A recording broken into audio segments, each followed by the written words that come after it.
नमस्कार, बहुत स्वागत है आपका। आप देख रहे हैं अपना उत्तराखंड। मैं हूं शीनम शर्मा और सबसे पहली खबर केदारनाथ से, जहां पर मौसम एक बार फिर से खराब हो गया है, जिसकी वजह से अभी तक केदारनाथ के लिए हेलीकॉप्टर सेवा शुरू नहीं हो पाई है। केदारनाथ धाम और केदार घाटी में लगातार हो रही बारिश की वजह से हेलीकॉप्टर उड़ान नहीं भर पाया और मौसम साफ होते ही केदारनाथ धाम के लिए हेली यात्रा शुरू होगी। गुरुवार को 21 तीर्थयात्रियों ने हेलीकॉप्टर से पहुंचकर केदारनाथ धाम में दर्शन किए। आपको बता दें, सरकार हेली टिकटों में 25% की सब्सिडी दे रही है। संदीप प्रसाद फोनलाइन पर जुड़ गए हैं ज्यादा जानकारी के साथ। संदीप, अभी कैसा है केदारनाथ में मौसम, और हेली सेवा बताया जा रहा है शुरू हुई और उस पर छूट भी दी जा रही है? जी बिल्कुल, आपको बता दूं कि जो विगत बुधवार को जो वहां पे फ्लड आया था, उसके बाद लगातार वहां पे मुख्यमंत्री पुष्कर सिंह धामी ने हवाई सेवा शुरू करने के आदेश दिए थे और पिछले 3 दिनों से वहां पे हवाई सेवा शुरू हो रही है। लेकिन पहले दिन वहां पे हवाई सेवा नहीं चल पाई क्योंकि लगातार केदार घाटी में बारिश है, केदारनाथ धाम में बारिश है। कल 21 लोगों ने वहां पे दर्शन किए क्योंकि सुबह के समय लगभग 2 घंटे मौसम सही रहा और 21 लोगों ने दर्शन किए और उन्हें वापस भी लाया गया था उन्हीं हेली से। लेकिन आज सुबह फिर वहां पे बारिश हो रही थी और इस बीच ये 3 हेली वहां पे चले हैं, जिनसे लगभग 15 से 16 यात्री वहां पे पहुंचे। लेकिन उसके बाद फिर से वहां पर मौसम खराब बताया जा रहा है, लगातार बारिश हो रही है। और सबसे बड़ी दिक्कत है कि केदारनाथ का जो एरिया है वो लगभग 12,000 फीट की ऊंचाई पे है, लगातार वहाँ पे कोहरा छाया रहता है और उससे भी जो हेली है उनके लिए दिक्कत होती है, विजिबिलिटी की प्रॉब्लम वहाँ पे होती है सबसे अधिक। तो इसलिए रिस्क भी होता है कि अगर कोहरे में अगर हेली चलते तो कहीं ना कहीं रिस्क होता है। तो इसलिए सोच समझ कर ही वहाँ पे कंपनियां उड़ान भर रही है। और तो आज भी लगभग 15 से 16 जो श्रद्धालु हैं उन्होंने दर्शन किए हैं। और लगातार सबसे बड़ी बात ये भी अपडेट दे दूं आपको कि जो आपदा के बाद वहां पर जो रास्ते टूटे हैं, जो पैदल मार्ग हो या सड़क मार्ग, उन पे भी लगातार कार्य जारी है। और सरकार का और जिला प्रशासन का सबसे बड़ा फोकस ये है किस तरीके से पैदल यात्रा को शुरू किया जाए, घोड़े खच्चरों को शुरू किया जाए, ताकि वहां पर जो यात्रा है वो कंटिन्यू चलती रहे। जी ठीक है, तो यानी कि फोकस इसी पर है कि कैसे जल्द से जल्द यात्रा को शुरू किया जाए। बहुत शुक्रिया संदीप प्रसाद तमाम जानकारी के लिए आपका। केदारनाथ धाम की यात्रा को फिर से चलाने का भले ही ऐलान हो चुका हो, लेकिन खराब मौसम के चलते इसमें मुश्किलें आ रही हैं। सरकार की तरफ से हेली टिकटों पर 25% छूट दी गई है, तो पैदल रूट पर भी तेजी से काम जारी है। उम्मीद यह है कि मौसम के ठीक होते ही यात्रा फिर से रफ्तार पकड़ेगी।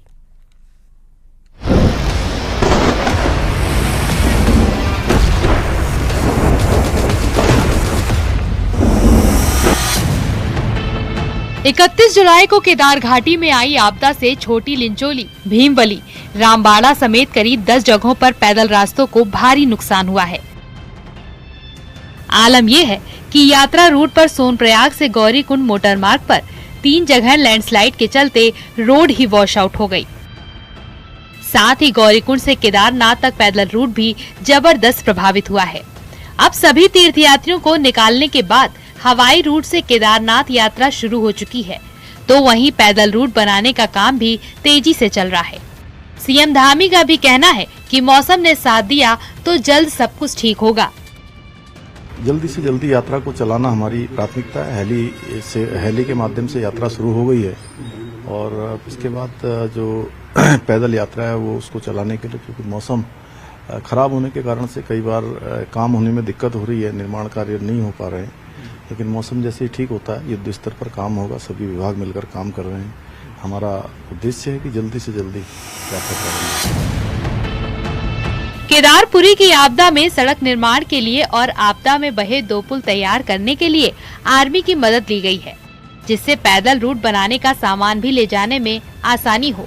सरकार ने सभी विभागों को पैदल रूट खोलने के लिए 15 दिन का टारगेट दिया है।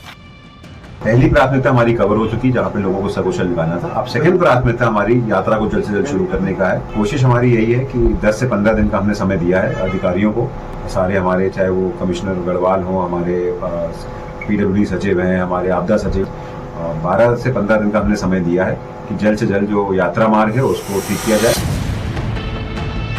आपदा के बाद केदारनाथ यात्रियों को सुरक्षित निकालना चुनौती थी, जिसे पूरा कर लिया गया और अब जल्द से जल्द रास्तों को ठीक करके केदारनाथ यात्रा के पैदल रूट को चालू करने पर फोकस है।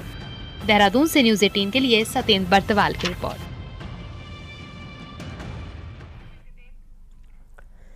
मुख्यमंत्री पुष्कर सिंह धामी ने गुरुवार को नई दिल्ली में केंद्रीय जल शक्ति मंत्री CR पाटिल से मुलाकात की और कहा कि उत्तराखंड खुले बाजार से हर साल 1000 करोड़ रुपए की बिजली खरीदता है।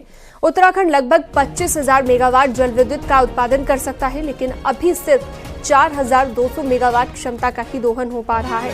मुख्यमंत्री ने अलकनंदा और भागीरथी में 50% बनाई जा चुकी 7 परियोजनाओं का मामला उठाते हुए कहा कि इनके निर्माण की अनुमति दी जाए। मुख्यमंत्री ने कहा कि जल संसाधन मंत्रालय द्वारा राज्य की अन्य नदी घाटियां धौली गंगा, गौरी गंगा समेत गंगा और उसकी सहायक नदियों पर प्रस्तावित परियोजनाओं के विकास के लिए अप्रूवल नहीं दिया जा रहा है। मुख्यमंत्री ने जमरानी बांध परियोजना, लखवाड़ बहुउद्देशीय परियोजना का मामला भी उठाया। मुख्यमंत्री ने इन योजनाओं के रास्ते में आ रही अड़चनों को भी जल्द दूर करने का आग्रह किया।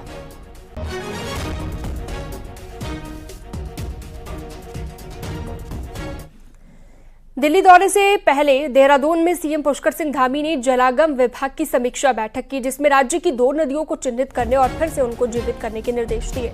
सीएम ने कहा कि इनमें से एक नदी गढ़वाल मंडल और एक नदी कुमाऊं मंडल से चुनी जाए।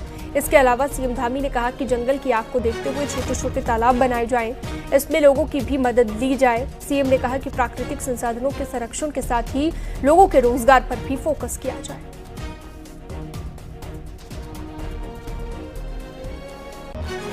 विभाग हमारे राज्य के लिए बहुत महत्वपूर्ण विभाग है। आज हम जलागम के अंतर्गत जो सारा का गठन किया गया है, उसके माध्यम से बहुत सारे हमारे स्रोत जो सूख गए हैं, धारे, नौले, काड़, गधेरे, उन सब का फिर से उनको रिचार्ज किया जाए, उनको पुनर्जीवित किया जाए। मुख्यमंत्री पुष्कर सिंह धामी दिल्ली के दौरे पर हैं। सीएम धामी ने वक्फ बोर्ड संशोधन बिल को बड़ा कदम बताया है और कहा है कि बहुत सारी संपत्तियां अवैध रूप से कब्जा की गई हैं। सीएम ने कहा कि विपक्ष सिर्फ विरोध का काम करता है। उन्होंने कहा कि हमने उत्तराखंड में अवैध कब्जे को लेकर अभियान चलाया था और बरसात के बाद इसे फिर से चालू किया जाएगा। अवैध कब्जों को हटाया जाएगा।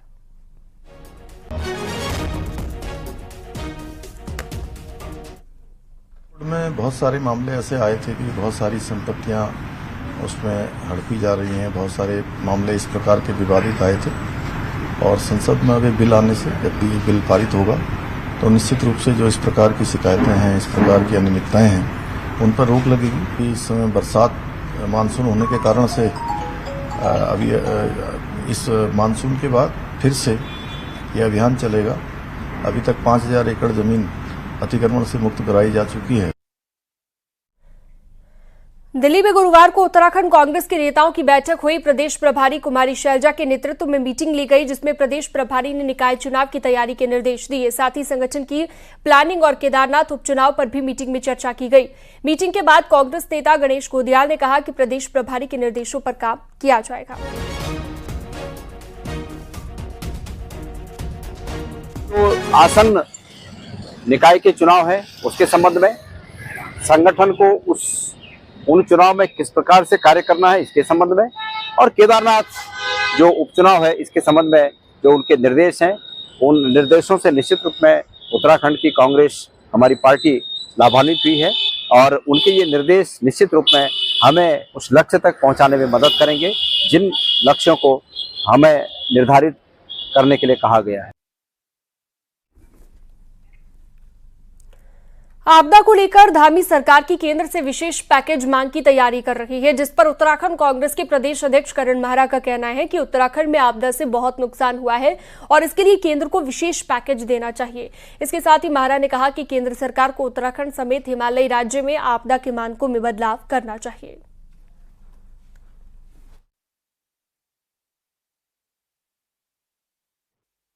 केवल केदारनाथ में आपदा नहीं है, चमोली डिस्ट्रिक्ट में बहुत बड़ी आपदा आई हुई है, टिहरी में आपदा आई है, 3 लोगों की मृत्यु हुई है। उसके अलावा धारचूला में बहुत ज़्यादा नुकसान हुआ है, कपकोट बागेश्वर क्षेत्र में बहुत नुकसान हुआ है, गढ़वाल के अन्य क्षेत्रों में भी बहुत नुकसान है।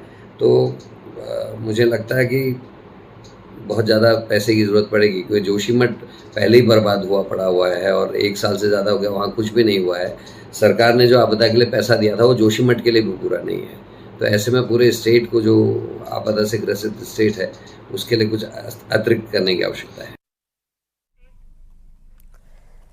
गंगोत्री धाम में कुछ लोग डीजे बजाकर झूमते नजर आ रहे हैं, जिसका वीडियो सोशल मीडिया पर वायरल है। गंगोत्री धाम मंदिर के 50 मीटर के दायरे में शासन से निर्देश पर डांस रील बनाने पर पाबंदी है। बावजूद इसके मंदिर के पास इस तरह से डांस से पुरोहितों और स्थानीय लोगों में नाराजगी देखी गई। धाम में भजन कीर्तन चलता है, इस तरह की हरकत बर्दाश्त नहीं की जाएगी। वहीं सोशल मीडिया पर वायरल वीडियो की न्यूज़ 18 पुष्टि नहीं करता।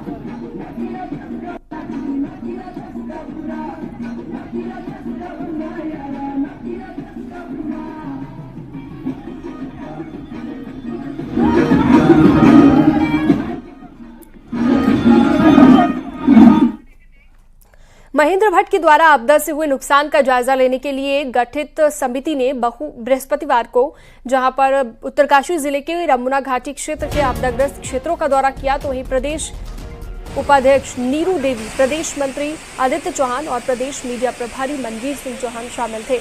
मीडिया से बातचीत में चौहान ने बताया कि अतिवृष्टि से दुकान, घर, सड़क, खेत और खलिहान को जबरदस्त नुकसान हुआ, जिसकी रिपोर्ट तैयार कर सरकार और संगठन को दी जाए।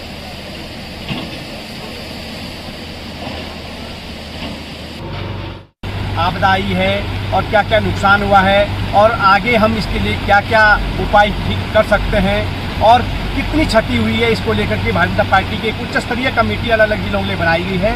उसी के तहत संगठनात्मक कार्य के लिए हम यहाँ पर आए हैं और यहाँ पर आपदा का आकलन तैयार करके यहाँ पर क्या क्या समस्या हैं, आपदा प्रभावितों की क्या क्या दिक्कतें आ रही हैं, उसकी रिपोर्ट तैयार करके हम अपने संगठन को और सरकार को सौंपेंगे।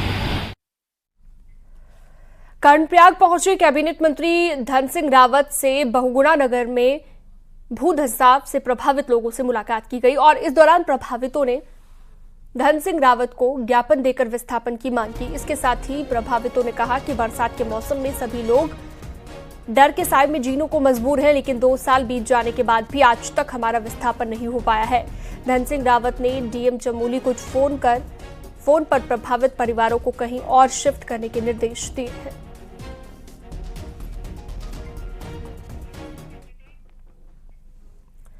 पौड़ी जिले के थलीसैंण क्षेत्र के जतीडांग क्षेत्र में बीते माह बादल फटने से हुए नुकसान का खामियाजा ग्रामीण अब भी भुगत रहे हैं। हाल ये है कि यहां पर बीमार मरीजों का डंडी कंडी के सहारे ग्रामीण कंधे पर लाकर मुख्य मार्ग तक पहुंचाकर इलाज करवाते हैं। दरअसल गांव को जाने वाले मार्ग आपदा के कारण क्षतिग्रस्त हो चुके हैं, लिहाजा ग्रामीण अपनी जान को जोखिम में डालकर मरीजों को मुख्य मार्ग तक पहुंचाते हैं। गांव वालों का कहना है कि जल्द से जल्द क्षतिग्रस्त मार्ग, पैदल रास्ते और पुलिया को दुरुस्त कराया जाए। इस मांग के साथ गांव में स्वास्थ्य सेवा की भी मांग की गई है। स्वास्थ्य मंत्री धन सिंह रावत ने कहा कि सरकार पूरे प्रयास कर रही है कि आपदा प्रभावितों को हर संभव मदद मिल पाए। वहीं बाधित सड़कों को ठीक किए जाने, पैदल पुलिया निर्माण के निर्देश भी अधिकारियों को दिए गए।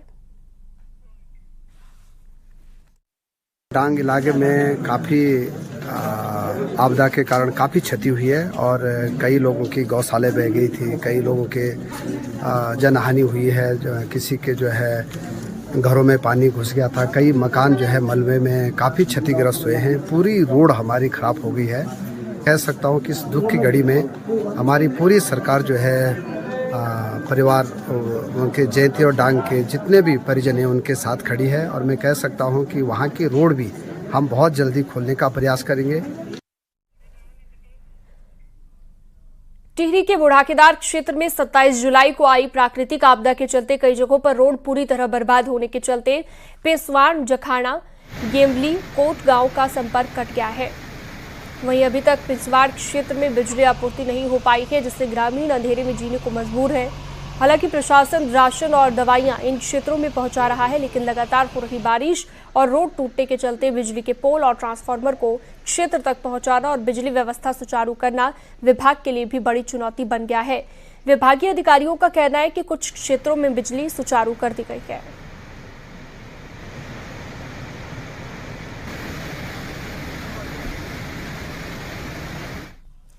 कोटद्वार से सटे उत्तर प्रदेश के बगनाला, शाहजहांपुर, प्रेमनगर समेत कई गांव के किसान इन दिनों जान का जोखिम उठाकर कोटद्वार पहुंच रहे हैं। दरअसल सनेह इलाके से पाखरो जाने के लिए बीच में खो नदी को पार करना पड़ता है। पाखरो से सटे बॉर्डर एरिया में रहने वाले किसानों के लिए कोटद्वार की सब्जी मंडी ही नजदीक का सबसे अच्छा बाजार है, जहां पर वो अपनी सब्जियां बेच सकते हैं। लेकिन खो नदी के उफान पर आने के चलते किसान अपनी जान हथेली पर रखकर उफनती नदी को पार कर उत्तराखंड में सब्जियां लाते हैं। खेतों में अपनी मेहनत बर्बाद ना हो, इसके लिए सिर पर सब्जियों के कट्टे रखकर उफनती हुई नदी को पार किया जाता है। किसान कोटद्वार पहुंचते हैं, जिससे कभी भी कोई बड़ा हादसा हो सकता है। जीवन मुश्किल पड़ गया। अच्छा, कहाँ से आ रहे हैं आप लोग? कहाँ जाना है? प्रेमनगर भूमिनारायण गांव से आ रहे हैं जी। हाँ, कोटद्वार जा रहे हैं। तो रोज इसी तरीके से रोजाना ऐसे हालात बुरे हैं। पानी जिस दिन रुक जाएगा उसी दिन रुक जाना पड़ा, नहीं निकलना पड़ा भैया जी। ज्यादा बुरा हाल है, क्या करें। उत्तराखंड पर एक बार फिर से आपदा का संकट गहरा रहा है, जहां पर अगले 5 दिन भारी बारिश होने वाली है, लेकिन ठीक उसके बाद यानी कि 15 अगस्त के बाद भारी से भारी बारिश का रेड अलर्ट जारी हो गया है। ऐसे में पूरा प्रशासन अलर्ट मोड पर है।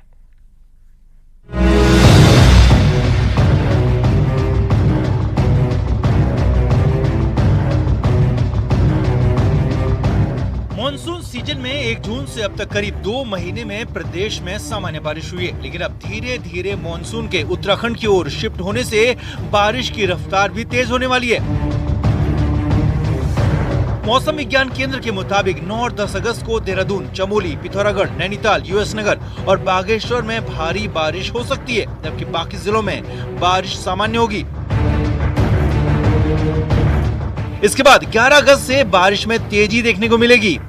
बागेश्वर, चमोली, देहरादून में भारी बारिश तो वहीं नैनीताल, चंपावत, यूएस नगर और उत्तरकाशी में भी। राज्य में 15 से 20 अगस्त तक भारी से भारी बारिश का रेड अलर्ट जारी कर दिया गया है। देखेंगे फिर जो पूरा फ्लो एक तरह से ऊपर आ जाता है फुटिल के अलोंग जो है, और बे ऑफ बंगाल साइड से भी फ्लो आएगा, तो मैं समझता हूँ कि फिर उस समय 15-16 के बाद जो 15-16 से आप देखेंगे जो एक्टिविटी है वो थोड़ी और बढ़ेगी। तो वेरी हैवी रेन से 15-16 से, और पूरे राज्य में अच्छी बारिश जो है हल्की से मध्यम से ज्यादातर जगहों में मिलना जो है, तो इस तरह की स्थिति वो दिख रही है। अब तक इस सीजन में बागेश्वर में सबसे ज्यादा बारिश हुई है, जो कि सामान्य से काफी ज्यादा है, जबकि पौड़ी जिले में सामान्य से 50% कम बारिश हुई है। तो ऐसे में अगले 10 से 12 दिन प्रदेश में लैंडस्लाइड की घटनाएं बढ़ सकती हैं, तो वहीं नदी नालों पर भी उफान आ सकता है। इसे लेकर पूरे प्रशासन को अलर्ट कर दिया गया है। देहरादून से न्यूज़ 18 के लिए सुनील नवप्रभात की रिपोर्ट।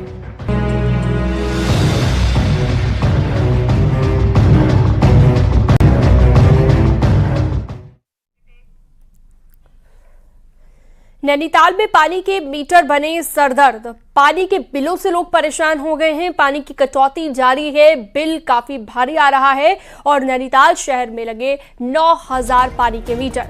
पानी के मीटरों पर अब सवाल उठ रहे हैं। जल संस्थान भी मीटरों से परेशान हो गए हैं। शासन को मीटर बदलने के लिए पत्र भी लिखा गया है।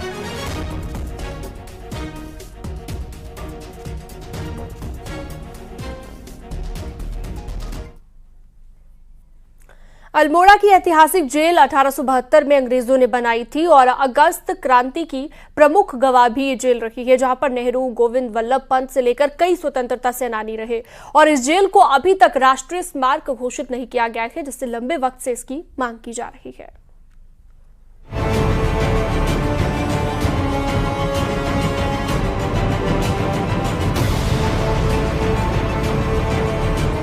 आजादी की लड़ाई में अल्मोड़ा आंदोलनकारियों का मुख्य केंद्र रहा है। यहाँ की जेल में प्रमुख आंदोलनकारियों को अंग्रेजों द्वारा बंद किया गया। जवाहरलाल नेहरू 2 बार इस जेल में बंद रहे। नेहरू ने अपनी बुक मेरी आत्मकथा के कुछ अंश भी इसी जेल में लिखे हैं। नेहरू की चारपाई, कुर्सी, चरखा, खाने के बर्तन जेल के नेहरू वार्ड में आज भी रखे हैं। इस ऐतिहासिक जेल में पंडित जवाहरलाल नेहरू, पंडित गोविंद बल्लभ पंत, हरगोविंद पंत, दुर्गा सिंह रावत, सैयद अली जहीर, आचार्य नरेंद्र देव, सरला बहन, बिस्नी देवी आदि यहाँ पर निरुद्ध रहे हैं। नेहरू वार्ड को कई सालों से पर्यटकों के लिए खोलने की योजना वर्षों से फाइलों में दौड़ रही है, लेकिन अभी तक कुछ नहीं हो सका है। इस जेल को लंबे समय से राष्ट्रीय धरोहर घोषित करने की मांग की जा रही है। अब यहाँ के विधायक ने एक बार फिर से इसे स्मारक बनाने की मांग की है। पुनः हमारी मांग है कि वास्तव में उसके राष्ट्रीय उसके महत्व को देखते हुए उन महापुरुषों की स्मृति में उसको निश्चित रूप से सरकार ने राष्ट्रीय स्मारक घोषित करना चाहिए और एक भव्यता के साथ भविष्य में उस कार्यक्रम को आयोजित करना चाहिए। आजादी से जुड़ी इस ऐतिहासिक जेल को एक पर्यटक स्थल बनाने की मांग काफी समय से की जा रही है, लेकिन ना तो ये जेल स्मारक बन सकी और ना ही इसके नेहरू वार्ड को पर्यटकों के लिए खोला जा सका। अल्मोड़ा से न्यूज़ 18 के लिए किशन जोशी की रिपोर्ट।